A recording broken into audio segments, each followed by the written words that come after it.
এই নাস্তা দেখলেই আপনি ভেবে উঠতে পারবেন না একদম সাধারণ উপকরণ দিয়েও যে এত লোভনীয় কিছু বানানো সম্ভব।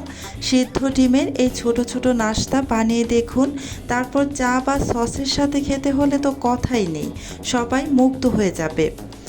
আমি এখানে প্রথমেই সিদ্ধ করে নেওয়া ডিম নিয়েছি 4টি। এখন আমি এই সিদ্ধ ডিম একটি গ্রেটারের ছোট ছিদ্র অংশটা দিয়ে গ্রেট করে নিচ্ছি। সবগুলো ডিম অবশ্যই গ্রেট করে নেবেন, অথবা আপনারা চাইলে গ্রেট করতে না চাইলেও এগুলো ছোট ছোট করে কেটেও নিতে পারেন। এবার আমি এই গ্রেট করে রাখা ডিমগুলো একটি বড় পাত্রের মধ্যে নিয়ে নিচ্ছি মাখানোর সুবিধার্থে। এবার 2 টেবিল চামচ পরিমাণ এখানে পেঁয়াজ কুচি দিয়ে দিচ্ছি 2টি কাঁচামরিচ কুচি করে নিয়েছিলাম, আর ধনিয়া পাতা কুচি দিয়ে দিচ্ছি 2 টেবিল চামচ পরিমাণ, গোলমরিচের গুঁড়া 1/2 চা চামচ পরিমাণ, মরিচের গুঁড়া 1/2 চা চামচ পরিমাণ, স্বাদ অনুযায়ী লবণ। এবার একটি চামচের সাহায্যে সমস্ত কিছু একসাথে কিছুক্ষণ নেড়েচেড়ে মিশিয়ে নিব।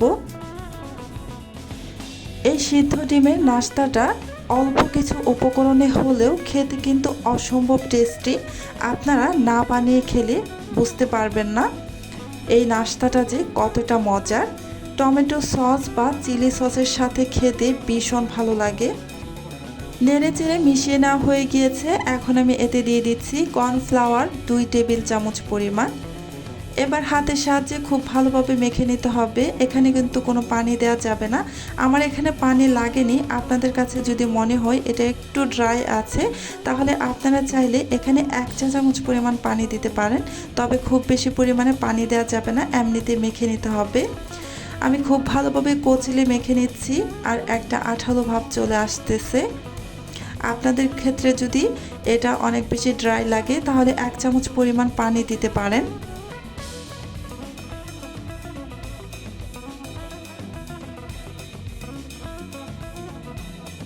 মিশ্রণটা রেডি। এবার আমি চপের শেপ দিয়ে নিব, গোলাকৃতি করে নিচ্ছি। আপনারা যে কোনো শেপে এই নাস্তাটা বানিয়ে নিতে পারেন।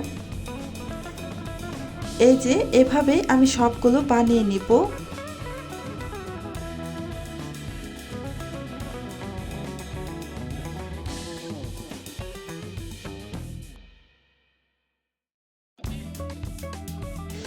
এবার এই নাস্তাগুলোকে ব্রেড ক্রাম্বসে গড়িয়ে নিতে হবে। এই যে আমি এখানে কিছু ব্রেড ক্রাম্বস নিয়েছি, এর মধ্যে আমি ভালোভাবে গড়িয়ে নিচ্ছি। এভাবেই সবগুলো নাস্তা আমি ব্রেড ক্রাম্বস দিয়ে গড়িয়ে নিব। এই যে এবার চলে আসছি চুলায় একটা প্যানের মধ্যে আমি পর্যাপ্ত পরিমাণে সয়াবিন তেল দিয়ে দিলাম।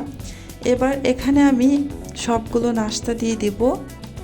আপনারা চাইলে এখানে এই নাস্তাগুলোকে ডুবো তেল দিয়েও ভাজতে পারেন, তবে আমি অল্প তেলেই ভেজে নিচ্ছি। এভাবে ভাজলেও খেতে ভীষণ মজার। নাস্তাটা ভেজে নামানোর সাথে সাথেই ফুরিয়ে যাবে। এবার চুলার আঁচ মিডিয়ামে রেখে তারপর উল্টে পাল্টে ভেজে নেব। কিছুক্ষণ পরপরই উল্টে পাল্টে দিতে হবে, দুই পাশেই যেন খুব সুন্দর সমানভাবে কালার চলে আসে।